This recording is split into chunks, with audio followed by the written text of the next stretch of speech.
Oh, yes! It's time for the Elder Scrolls series in 3 minutes. Let's begin. The Dawn Era. Two deities known as Anu and Padme converge with the realmless, timeless void. In it, they give birth to two powerful spirits called Lorkhan and Ariel. The two produce a multitude of creations, including a new plane of existence called Nirn, for which human life is possible and time itself exists. Lorkhan recruits other immortal spirits to help create various worlds and planets, as well as differing races of man, elf, and others.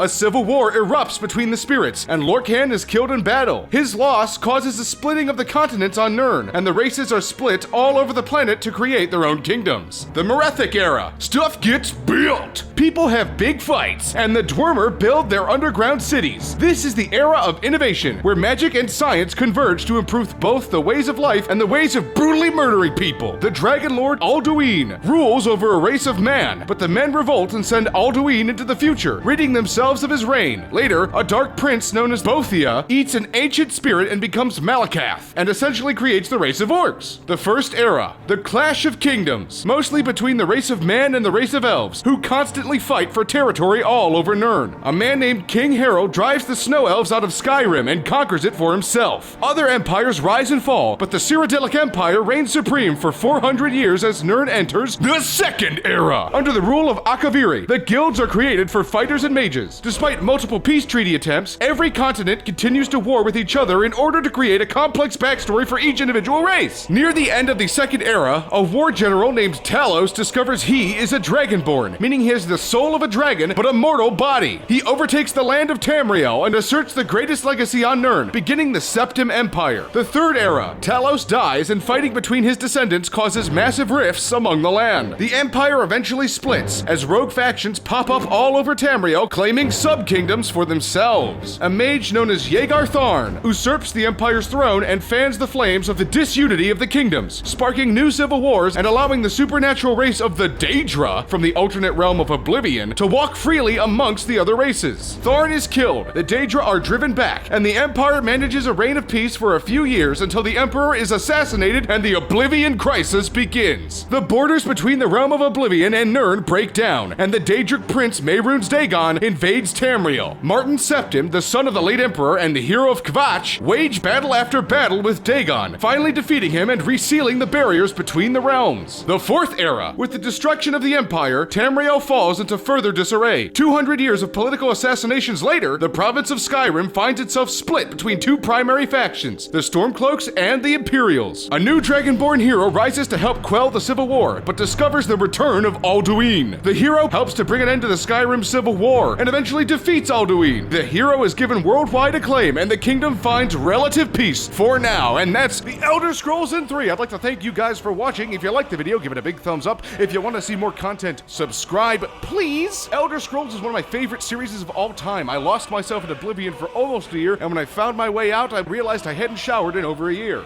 What do you guys think? What's your favorite Elder Scrolls game? Let me know in the comments below. Bye!